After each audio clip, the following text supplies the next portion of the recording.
ஜெய் வராகி. நமது அன்னை வராகி பஞ்சபூதங்களின் தாய். அதாவது ஒரு தேவர்களுக்கும்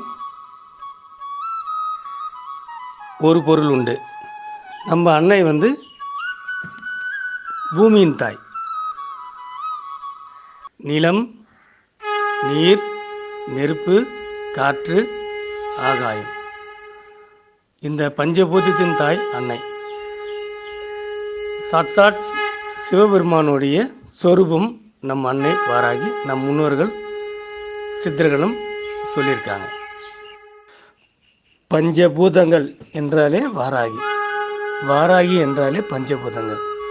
வாராகி வேற, பஞ்சபூதங்கள் வேற இல்லை, இரண்டுமே சமம்.